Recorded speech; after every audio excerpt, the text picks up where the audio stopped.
Good evening. Welcome to the November 3rd, 2025 meeting of the Stillwater City Council.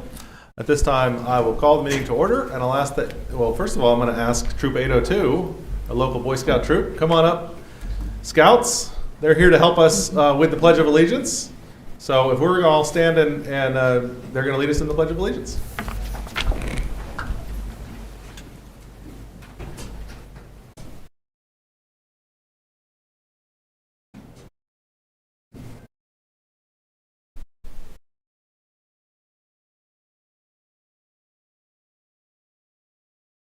Allegiance to the flag of the United States of America and to the republic for which it stands, one nation, under God, indivisible, with liberty and justice for all. Thank you, Scouts. Thank you, Scouts. We always appreciate when we have local groups that come in to help us with the pledge, and appreciate the Scouts for being here and learning about civic government. First up on the agenda tonight, we have a proclamation in recognition of Homelessness Awareness Month, and we have some of the staff and the board from the Mission of Hope, a local agency who helps serve our homeless population here in Stillwater. I'm going to go ahead and read the proclamation, then I would love to invite the staff and the board from the Mission of Hope to come up and say a few words as well. So I'll go ahead and read this proclamation. Whereas every person deserves safe, stable housing and the opportunity to build a healthy and fulfilling life. And whereas homelessness affects individuals and families from every background, including children, seniors, veterans, and those experiencing economic hardship, mental health challenges, or domestic violence. And whereas Stillwater is a caring and resilient community that recognizes housing insecurity as a human issue that requires compassion, understanding, and collective action.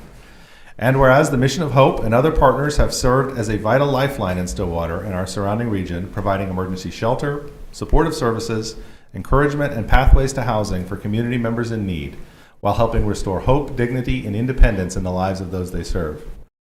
And whereas increasing awareness and education about homelessness encourages community involvement, fosters prevention, and strengthens efforts to ensure everyone in Stillwater has a safe place to call home.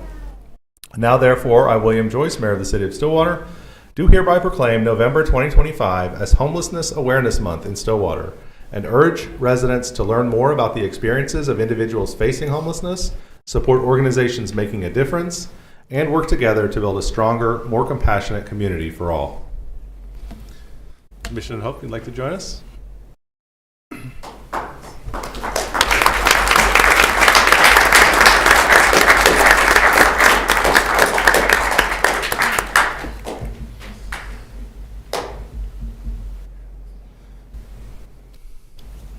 Well, thank you for this proclamation. There's nobody that does working with homeless people more than the Mission of Hope. Their staff does a great job, and it's a tough job. And we just, as a board, we just really we're thankful for them, and we're thankful for you guys.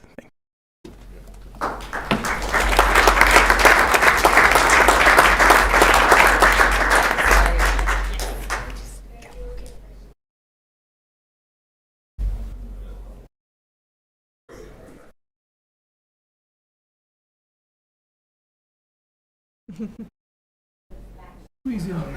Yeah, here we go.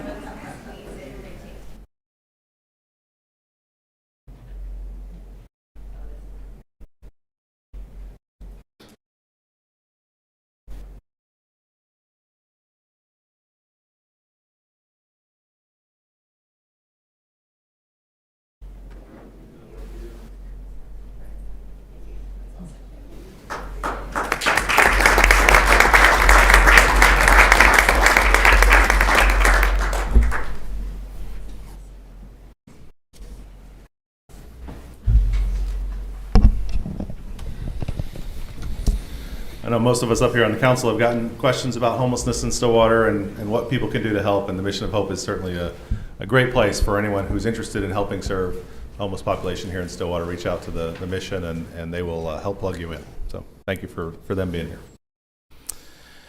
All right, item 4 on the agenda is our consent docket. Councilors, questions, comments, or action on the consent docket? Motion to approve the consent docket. Second. We have a motion and a second. Please vote.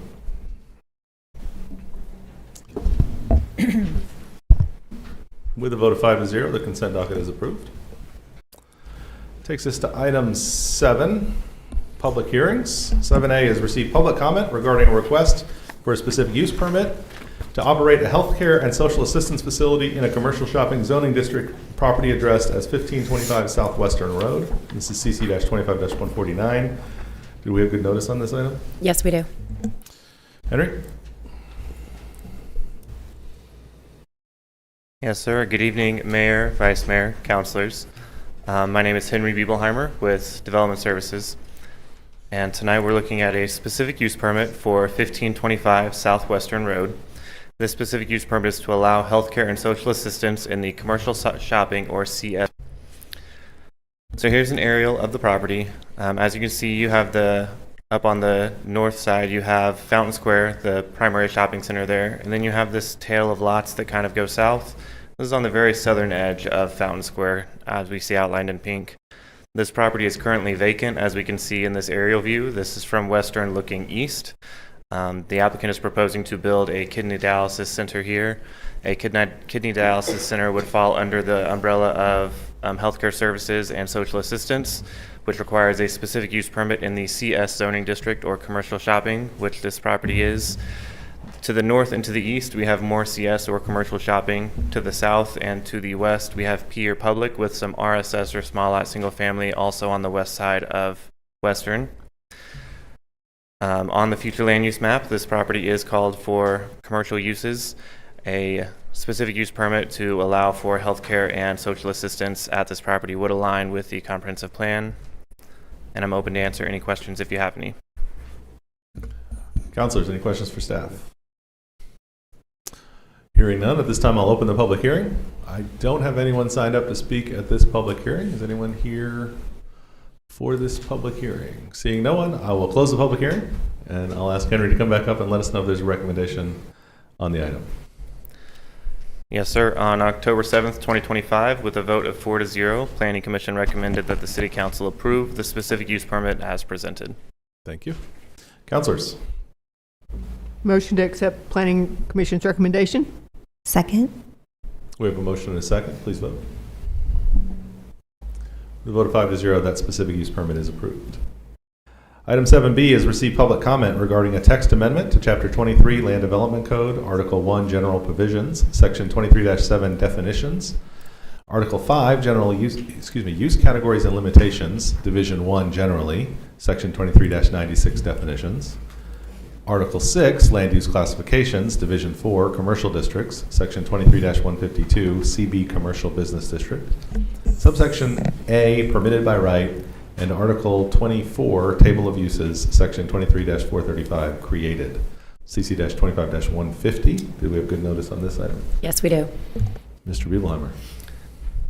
Yes, sir. So as you stated, this is a text amendment for unit or condominium ownership. A little context of how we got here.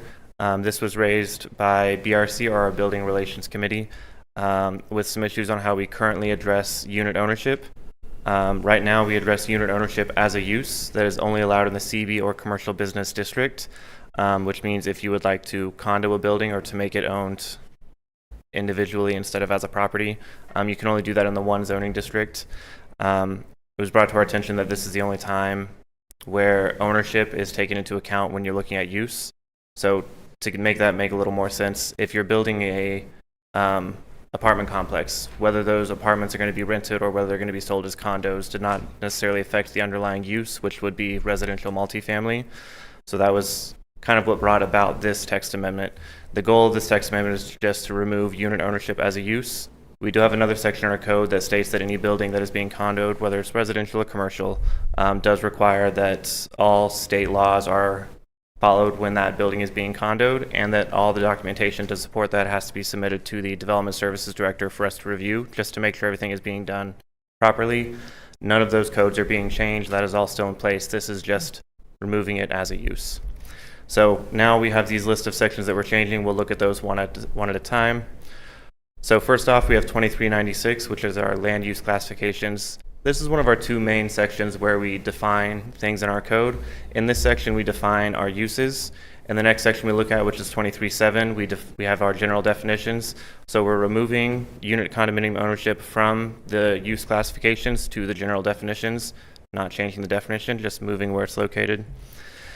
Next, we have the CB district. This is a section where you list out all the uses that are allowed by right. Since we're no longer regulating unit ownership as a use, we're removing it as a use from this section. Very similarly, in the table of allowed uses, where once again we have all of our uses listed, we're just removing this as a use. So in summary, kind of like we stated, right now unit ownership is only allowed in CB or the commercial business zoning district. If this text amendment were to be approved, unit or condominium ownership is allowed in any zoning district because it won't be regulated as a use. All documentation required by the state of Oklahoma for condoing a building shall still be submitted to the city of Stillwater for review. I'm open to answer any questions if you have any. Councilors, any questions for staff? Seeing none, at this time I will open the public hearing. I also don't have anyone sign up for this public hearing. Is there anyone here that was planning to speak? Seeing no one, I will close the public hearing. Is there a staff recommendation or a planning commission recommendation on this one? Yes, sir. On October 7th, 2025, with a vote of 4-0, Planning Commission recommended that the City Council approve the text amendment as presented. Thank you, sir. Councilors, I move to accept the Planning Commission recommendation. Second. we have a motion and a second to accept the recommendation. Please vote. Recommendation is accepted with a vote of 5-0. Item 7C is receive public comment regarding a text amendment to Chapter 23 Land Development Code, Article 5, Use Categories and Limitations, Division 2, Accessory Use Categories and Regulations, Section 23-105, Sidewalk, Street, and Parking Lot Table Service Areas. CC-25-151. Did we have good notice on this item? Yes, we do. Henry. Yes, sir. So this is a text amendment to amend the sidewalk cafe section of our code. Once again, to give you a little context and to make this make sense, when we look at sidewalk cafes, we're going to have three different parts of a sidewalk cafe. You have the cafe itself, you have the sidewalk cafe with an enclosure, normally like a black fence. I'm picturing like a Granny's where you have the cafe, you have the enclosure where people can sit, and then you have the sidewalk where people can walk. So right now, the way our code is written, which as you can see right here, it requires that you have the cafe, then the 6 foot of sidewalk, and then the sidewalk cafe. So the sidewalk would go in between the cafe and where everyone is sitting outside. This came about because someone was applying to build a sidewalk cafe. They were proposing to put the sidewalk cafe where everyone is sitting up against the building, which does follow the built environment, kind of what you see downtown. It also follows best practices, so that's something we wanted to allow and encourage.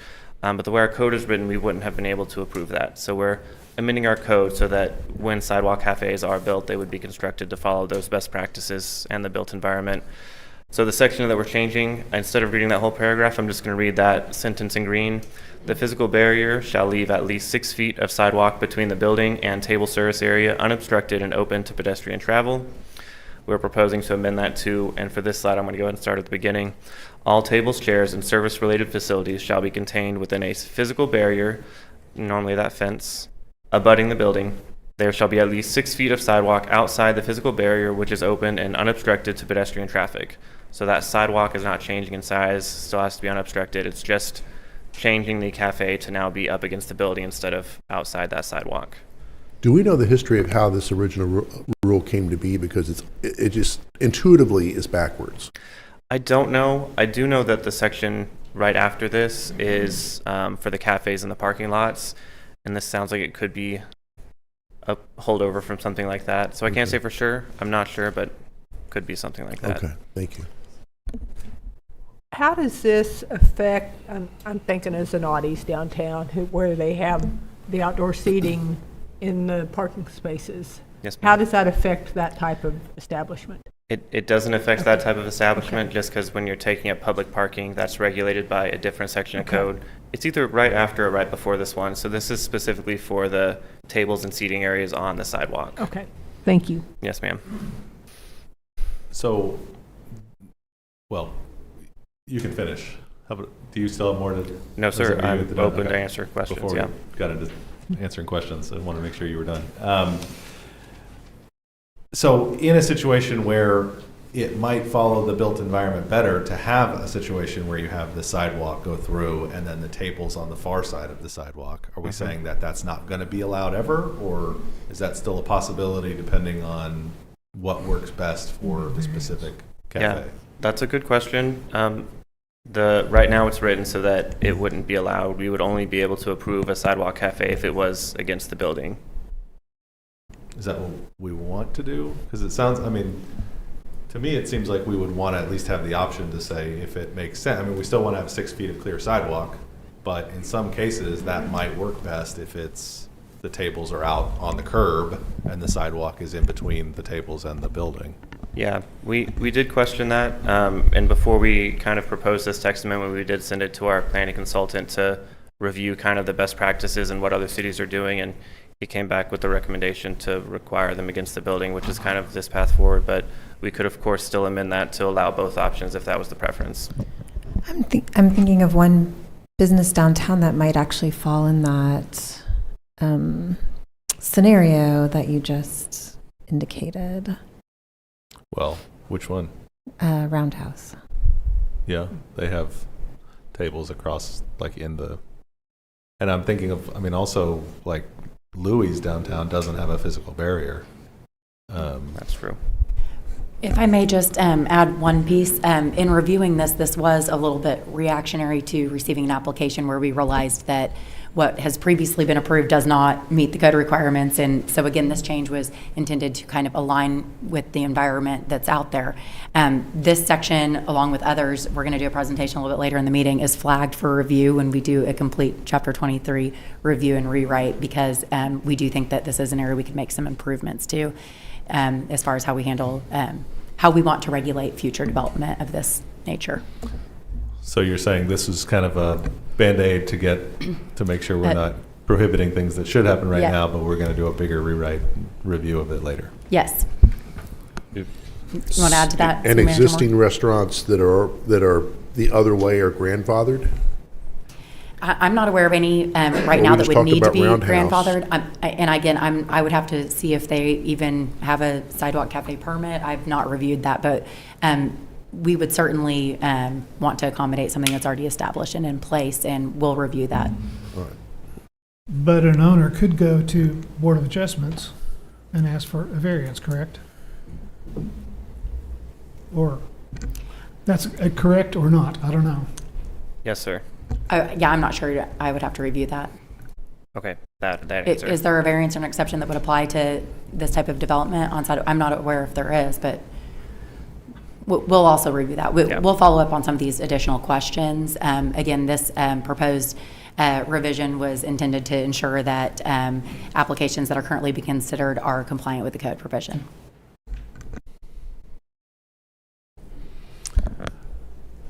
Further questions for staff? Anything else you want to add at this point? No, sir. All right. At this time, I will open the public hearing. Shockingly, I don't have anyone signed up to speak on this item either. Is anyone here planning to speak on this item? Seeing none, I will close the public hearing. Henry, what was the recommendation from the Planning Commission? On October 7th, 2025, with a vote of 4-0, Planning Commission recommended that the City Council approve the text amendment as presented. Thank you, Henry. Councilors? Motion to accept the Planning Commission's recommendation. Second. We have a motion and a second to accept the Planning Commission's recommendation. Please vote. It's approved with a vote of 5-0. Thank you, Henry. Look forward to seeing the additional changes to that section that we'll eventually get. Takes us to item 8 on the agenda, general orders. 8A, consider approval of a professional services agreement in an amount not to exceed $110,000 with Civic Dynamics LLC for Land Development Code Chapter 23, update and rewrite. Hey, look. Approval of related budget revision and authorize the city manager to sign the agreement. Mr. Barth. Yes, good evening, Mayor and Council. I couldn't have asked for a better lead-in to my item than to have 2 text amendments. So I'm super excited to be here tonight to discuss an update to our Land Development Code, which is formerly known as Chapter 23 of the City Code. The Land Development Code, as you know, provides regulations on zoning map amendments, plating, planned unit development, specific use permits, and other land use applications. The current land development code was adopted in 2008 and has not substantially been updated or changed since. Also, you know that the city is currently finalizing the Envision Stillwater 2045 comprehensive plan, and that effort included a diagnostic look at our current land development code and how it aligns with our with the comp plan that we're about to update. And so this is just the perfect timing for this. During the past 10 months, including twice tonight, the council has seen a few text amendments to Chapter 23, and there are soon to be more. Rather than continue to modify our code in a piecemeal fashion, which is very time-consuming, also introduces the risk for errors, we just decided that this is the time to rewrite Chapter 23 in its entirety.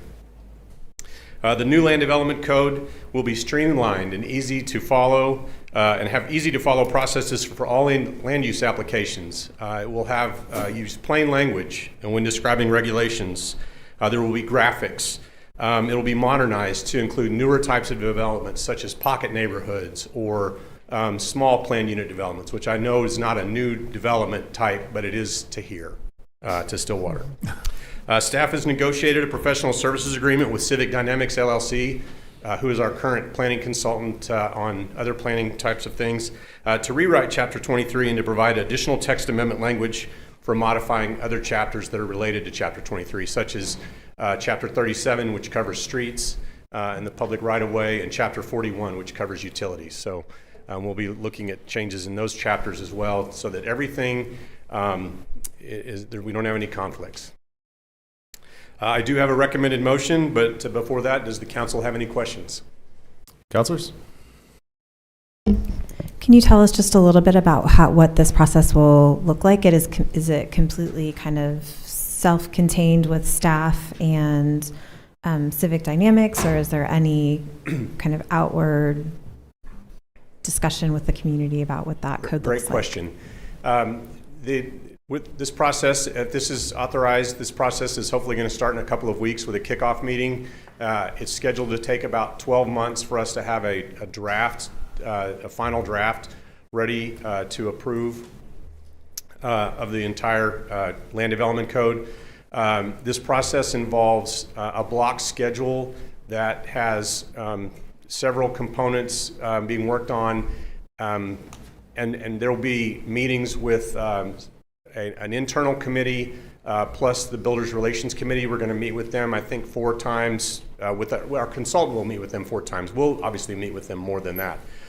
We will also be providing the draft chapters or draft language to the public throughout the process to make sure that we're getting input. But primarily on this particular chapter, the input that we get is from the people who live and breathe in this document all the time, which is development community and engineers and and then obviously staff. So we'll be working on it a lot. But yeah, we're excited about this process, and it's going to be very interactive for the next 12 months.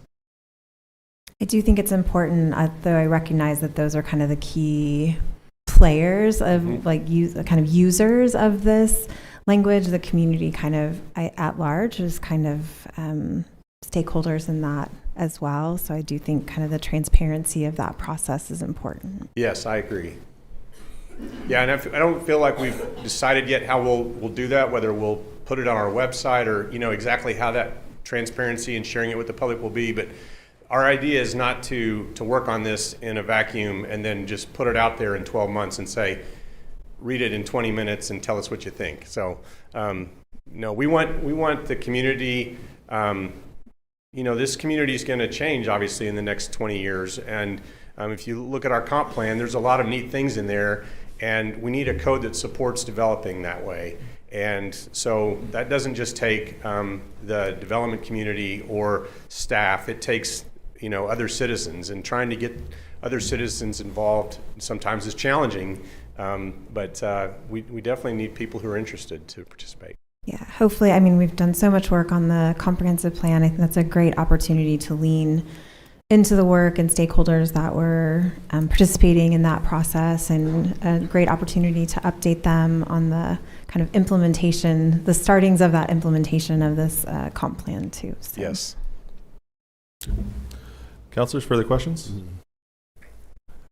What's your recommendation for us, David? Sure. Staff recommends a motion to approve a professional services agreement for an amount not to exceed $110,000 with Civic Dynamics LLC for Land Development Code Chapter 23, update and rewrite, approval of the related budget revision, and authorize the city manager to sign the agreement. Councilors? Motion to accept staff recommendations. Second. We have a motion and a second. Please vote. With a vote of 5-0, that item is approved. Thank you. Looking forward to it. Thanks, David. Item 9 is resolutions. 9A, Resolution CC-2025-28, a resolution authorizing the mayor of the city of Stillwater, Oklahoma, a municipal corporation, to sign and issue an election proclamation calling for a general election and a runoff election if needed in the city of Stillwater. So this is the election, the resolution that authorizes the election proclamation for Councilor number 5. The mayor's seat is expiring, so we need to call an election. This election proclamation calls a general election on Tuesday, February 10th, 2026, and a runoff election, if needed, to be held on Tuesday, April 7th, 2026. The candidate filing period is December 1st through December 3rd, 2025. And I do need to make one note. The resolution has not changed, but in the election proclamation itself, under general election, the first sentence that currently reads, in the event that more than 2 persons file, it should read in the event that more than 1 person files as a candidate for the following office. I've made that revision. It's available online now, and there's updated documents in the room available if you would like one. Thank you. Councilors, questions, comments, or action on the resolution? Motion to adopt resolution CC 2025-28. Second. We have a motion and a second to adopt the resolution. Please vote. With a vote of 5-0, resolution 2025-28 is adopted. So that will mean there will be an election on February 10th, and candidate filing period for the office of mayor is December 1st through the 3rd, 2025. Item 9B, Resolution CC-2025-29, a resolution concerning the City of Stillwater's bridge safety inspection responsibility pursuant to a national bridge inspection standards and notification to the Oklahoma Department of Transportation of bridge inspection consultant selection for bridge inspection contracts commencing April 1st, 2026 through March 31, 2028.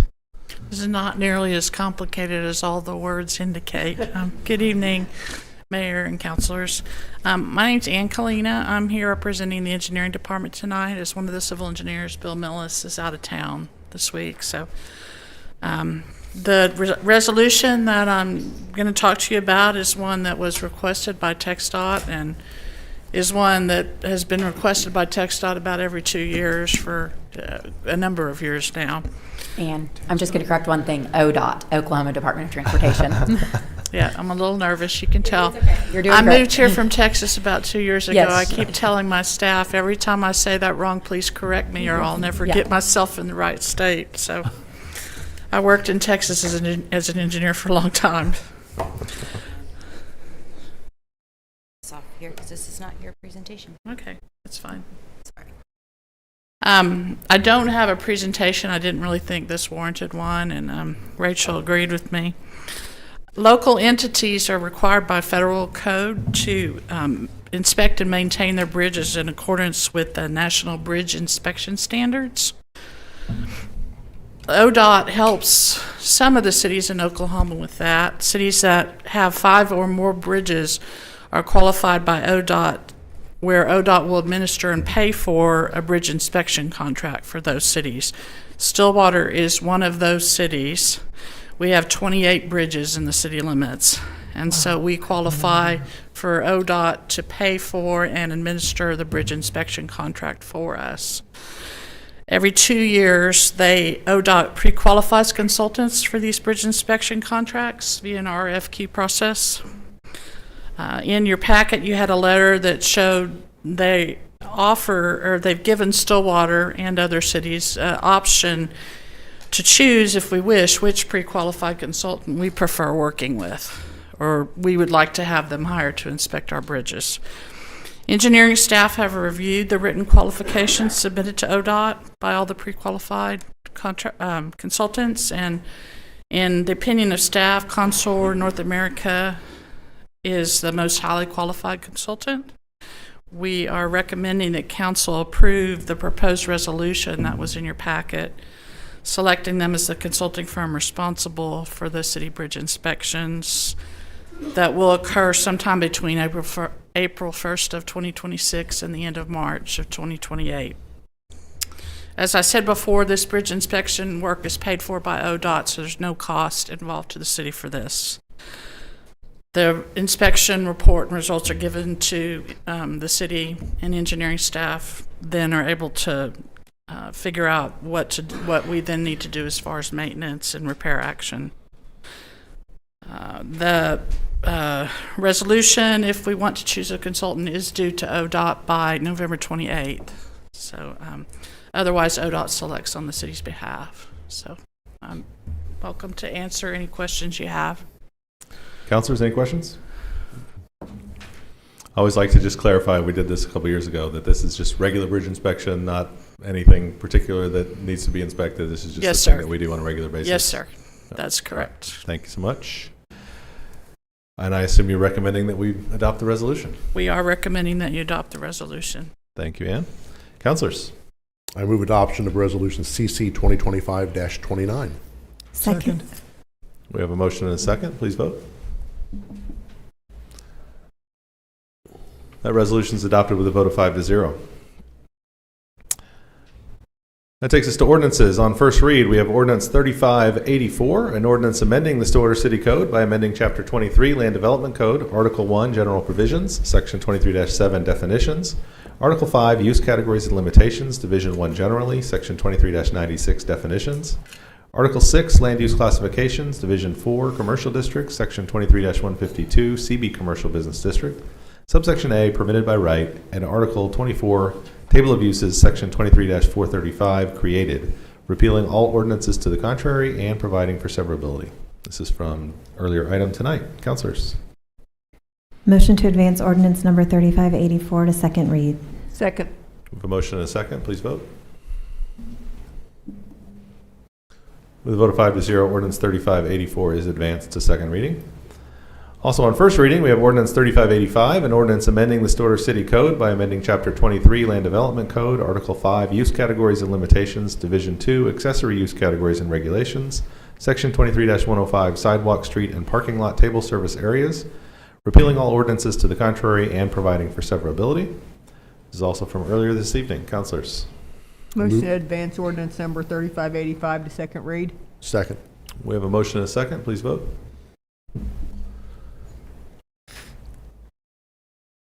With a vote of 5-0, ordinance 3585 is advanced to second reading. Reports from the officers and the board. Ms. Carnley. A request for an executive session pursuant to 25 OS Section 307B1 for the purpose of discussing the employment, hiring, appointment, promotion, demotion, disciplining, or resignation of City Manager Brady Moore and City Attorney Kimberly Carnley. Thank you. Mr. Moore. Yes, just a reminder that the Stillwater Municipal Building will be closed on Thursday, November 28th for Thanksgiving Day and Friday, November 29th. To give staff an opportunity to spend more time with loved ones, we encourage everyone to plan ahead for any city services that may be needed during the holiday closure. We wish Stillwater residents and those in the surrounding communities a safe and joyful Thanksgiving filled with family, friends, health, and happiness. To view all city observed holidays, go to stillwaterok.gov/holidays. Thank you, sir. Vice Mayor Jaloski. The holiday season is upon us, and downtown Stillwater is ready to welcome families and friends to enjoy a variety of festive activities that highlight the charm and spirit of our community. Save the date and participate in the annual Parade of Lights on Thursday, December 4th, 2025 at 6:30 p.m. in downtown Stillwater. Stillwater Community Center, Visit Stillwater, and Downtown Association President Colette Campbell are accepting parade participant entry forms until Friday, November 14th at 5 p.m. To download the entry form and information, and for details on other holiday fun, go to stillwaterok.gov/holidays. It's holiday time. Thank you. No, I haven't put my pumpkins away yet. Councilor Hawkins. My Christmas tree was up before Halloween. I just, Following the holiday spirit, let's celebrate the holidays at Block 34 on Saturday, December 6th from 6:30 to 8:30 p.m. Come enjoy festive skies with our holiday heroes and drone shows. Visit with Santa, ice skate on Irby Lane, take pictures inside a snow globe, and get some great treats from our food vendors. Many thanks to our sponsors, Visit Stillwater and the Stillwater Chamber of Commerce, for helping out with these great events. Save the date and join us for some holiday cheer. Thank you. Councilor Clark. We extend our appreciation to Our Daily Bread, its Executive Director Rachel Conley, and her dedicated team for their incredible service to Stillwater and the surrounding communities. Our Daily Bread is a vital resource for food security and so much more, especially now as national concerns over SNAP funding and food availability impact families right here in Stillwater. For anyone in need of assistance, Our Daily Bread is here to provide nutritious groceries and essential items. No one is turned away, and the support is with dignity and care. Also, for those who would like to help through donations of food or funds, please reach out to the team by calling 405-533-2555 or email info@ourdailybreadstillwater.org. Thank you so much. Councilor Harden. Our community continues to embrace multiple modes of transportation, from walking, running, to cycling, and more. We want to ensure our pathways are connected and safe. If you notice a possible sidewalk improvement or maintenance need, please share that with our city staff through online reporting. To request a new sidewalk, share that information at stillwaterok.gov/sidewalkconnect. To report sidewalk repair, please go to stillwaterok.gov/request tracker. Both reporting sites are easy to use, and the information received is immediately shared with the appropriate departments. We appreciate your feedback and help as we continue fostering a safe, enjoyable, and vibrant community. Thank you, sir. I will let everyone know that you can join us this Friday on Block 34 for the Payne County United Way Beanbag Benefit. This is sure to be a good time with beanbag tossing. This is cornhole. This is a cornhole tournament. Smack talking, food trucks, music, and what appears to be perfect weather. Check-in is until noon, and the tournament begins at 1 p.m. Whether you're cheering on your favorite team, enjoying great food, or having a team of your own, we hope to see you at Block 34 this Friday to support the United Way. You can sign up at unitedwaypaynecounty.org. I also just want to highlight, we kind of skipped over it, but there's going to be ice skating on Block 34. We're going to have an ice rink out on Irby Lane for a couple of months this winter, so really excited about that. Lots of fun stuff going to be happening on Block 34 over the holidays, so put it on your calendar. All right, at this point, I will move that we recess the city council meeting prior to item 13 on the agenda. Second. We have a motion and a second. Please vote. With a vote of 5-0, the city council meeting is now in recess. And while we are in recess, I will call to order the Stillwater Utilities Authority meeting for November 3rd, 2025. Trustees, questions, comments, or action on the consent docket? Motion to approve consent docket. second? We have a motion and a second. Please vote. With a vote of 5-0, the consent docket is approved. Takes us down to general orders. 5A, receive annual report from MMO Partners. Consider approval of an extension agreement for federal advocacy services in the amount of $79,200 and approve the associated budget amendments. Shelley Crines. Hi. Good evening, General Manager and trustees. Shelley Crines, Grants Manager. MMO Partners serves in an intergovernmental relations capacity, working with the city, Stillwater Utilities Authority, federal agencies, and Congress to ensure the city is positioned to secure federal infrastructure funding for water projects. Kyriakos Pagonis and Charles Thomas with MMO Partners are here this evening to give an annual federal advocacy report for their work on behalf of the city. Now let me find their thing.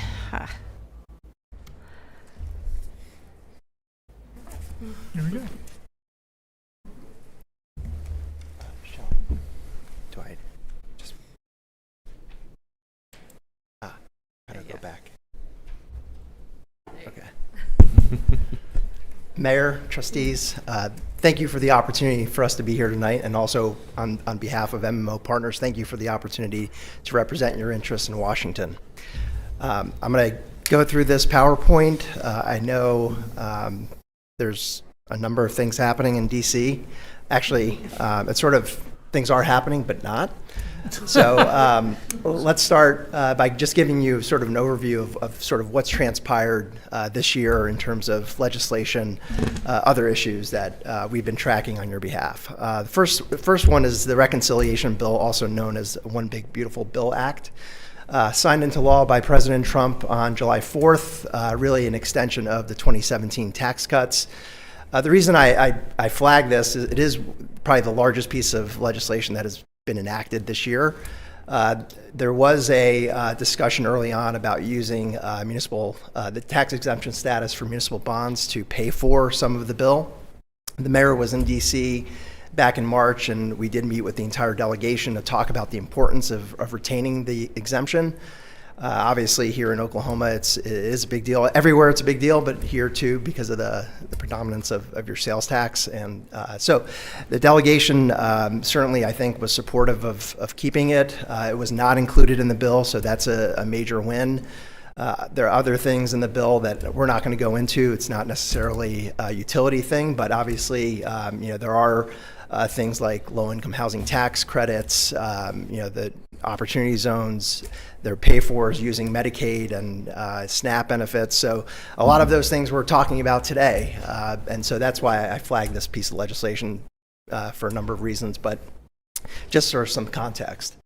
The FY26 budget, we're still, it should have been sort of signed into law by the end of September, which is the end of the fiscal year. We're still in that process, given the shutdown. So there is a CR that was passed by the House to extend current funding to November 21st. That has not been adopted by the Senate, so we are in a shutdown. There has been some discussion recently about that November 21st deadline. Obviously, we're now November 3rd, so that 21st deadline is going to have to get changed, and I think that's probably where we'll see some new activity, especially on the House side. They're going to have to come back and pass a new bill. So that's probably in the works in the next week or two to sort of figure that out. But they will have to come back and change that. The FEMA Act, this is something that we've been tracking closely in the House. It passed the T&I committee with pretty broad bipartisan support. I think it was 57-3. It does do a couple things that are because of the city's work with FEMA over the past year, actually longer than that.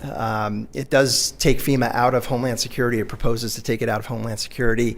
It also creates a new mitigation formula program. As you all may recall, we've been working with FEMA to do a competitive grant. This would sort of flip the script on that. It would create a formula program. Funding would go to the states on formula, and then the states would have to suballocate 50%. Currently, the states would have to suballocate 50% to local governments. There's at least one project per county. That's the way it's written now. There will be, I think, some changes to this, but it certainly would certainly create a sort of a more sustainable and dependable source of funding for mitigation. So that's something we're very excited about. I think, again, will it pass this year, like calendar year? Probably not. But it is something that, because it does have pretty broad bipartisan support, we feel pretty optimistic that it can get done in this session of Congress.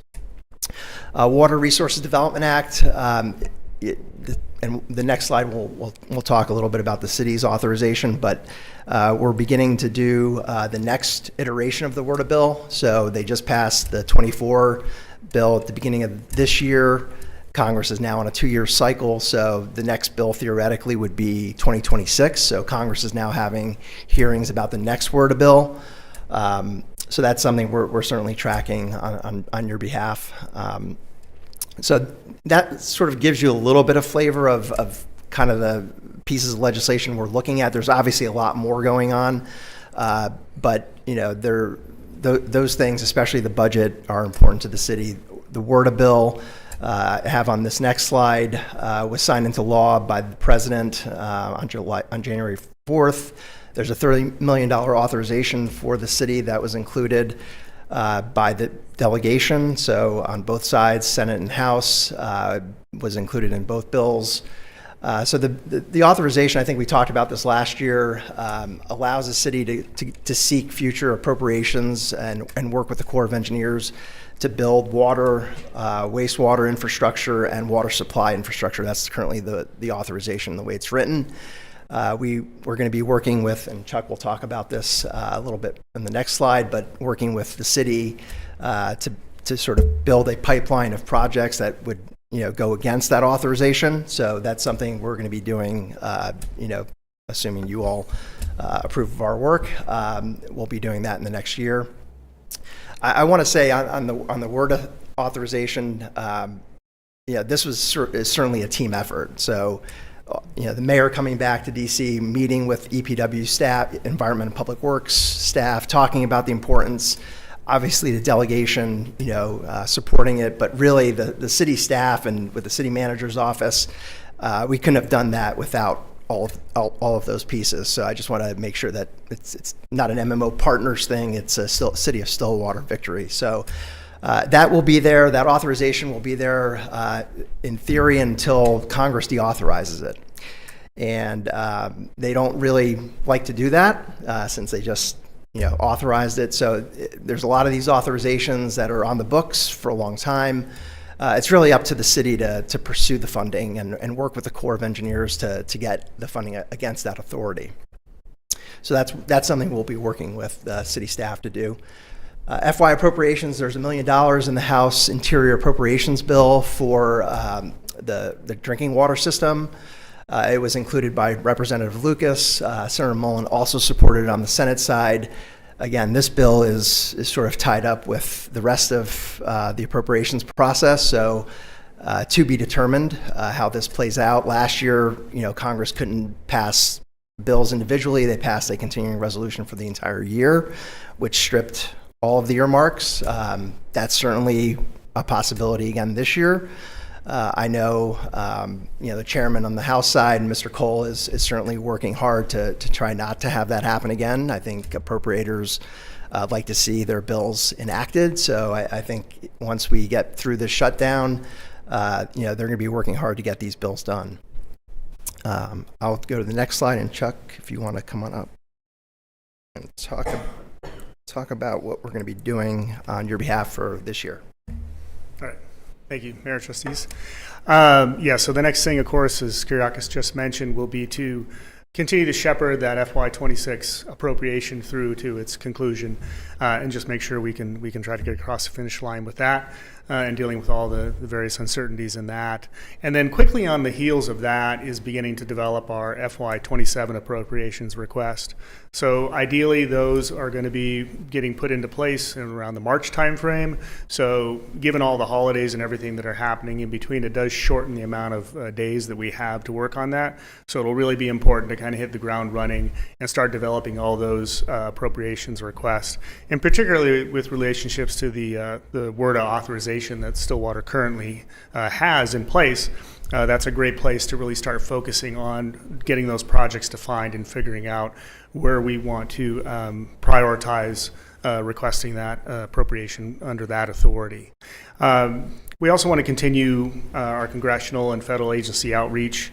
I think there's a synergistic benefit to really establishing an ongoing presence, not only with the congressional delegation, but with the federal agency staff, both locally at the various field offices, but at headquarters as well. The more that they can associate, Stillwater as individuals and faces and whatnot, it really helps lend kind of a familiarity to the process. And I think just supports moving these projects through the system on that. So I think that's a really important step to take, and it just takes time, to get that, to kind of move that through. It takes multiple years, and we'll get that. And again, both focusing on the projects that can go under the WRDA authorization. And then finally, working with the city to identify and secure additional federal grant opportunities. They're listed here: Corps of Engineers, EPA, as Kyriakis just mentioned, the FEMA Act, depending on how that goes goes through. I think it's important to recognize that federal grant opportunities are going to continue to exist in the future. They're going to be out there. But this changing landscape of how the federal priorities are moving forward, either in how they prioritize projects or the mechanisms, and again, referencing the FEMA Act, how that's going to shift the way that money gets allocated, really provides a lot of different opportunities to pursue that we might not have considered under the old regime. So it's really important to stay on top of that and figure out where we can jump into and that are most advantageous for the city to pursue. So those are a lot of the steps that we're looking at moving forward with this next year, hopefully. Oh yeah, and then any questions? Trustees, any questions?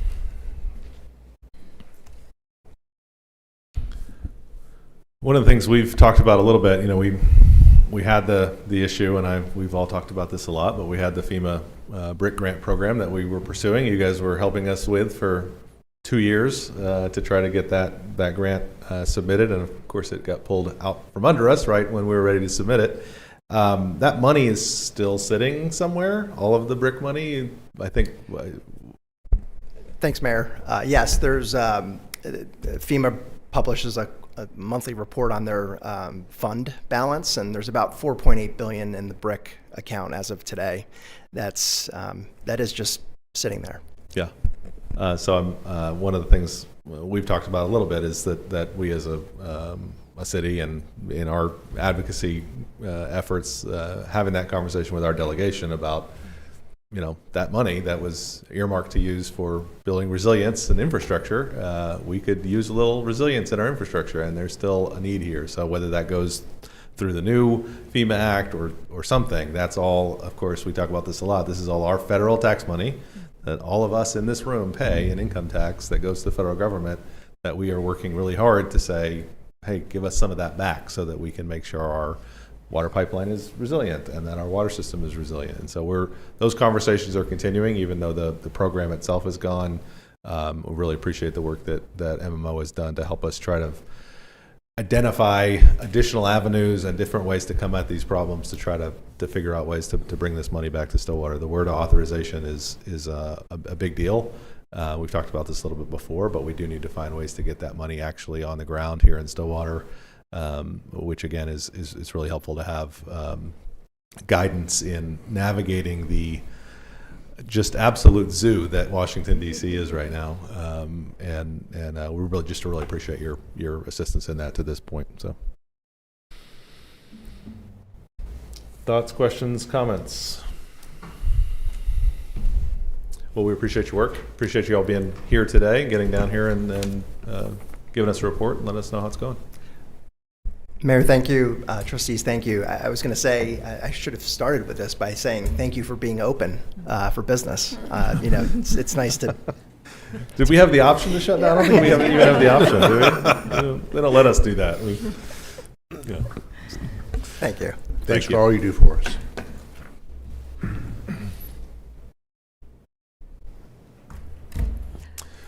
Shelley, do you have a recommendation for us as to the extension? Approve the extension agreement number 3 with MMO Partners for federal advocacy services in the amount of $79,200. Approve associated budget amendment and authorize the general manager to sign the related documents. Trustees? General Manager, I would recommend that we amend that motion to leave off the authorization for the general manager because that wasn't on the agenda. All right. So I move to approve the staff recommendation as amended. Second. We have a motion and a second to approve the extension agreement and the associated budget amendment. Please vote. That's approved with a vote of 5-0. Thanks so much. Thanks, Shelley. All right, that takes us to the end of this agenda. Any reports from the officers of the board? Is there a motion to adjourn the SUA? Motion to adjourn. Second. We have a motion and a second to adjourn SUA. Please vote.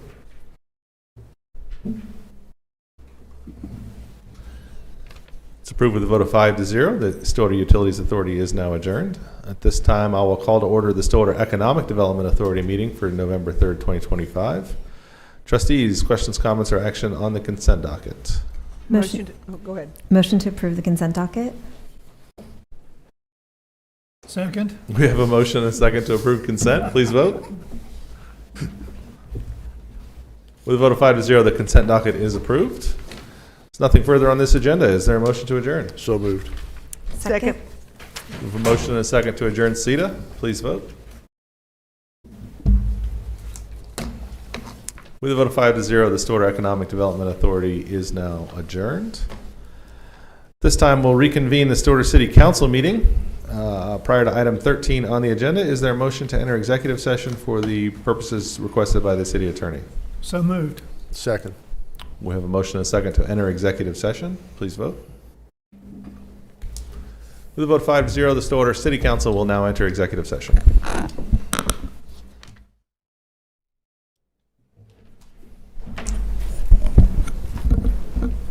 All right. Do we have a motion to re-enter regular session? So moved. Second. We have a motion and a second to come out of executive session. Mayor Joyce, Yes? Vice Mayor Jaloski, Yes. Counselor Hawkins, Yes. Counselor Clark, Yes. Counselor Harden. Yes.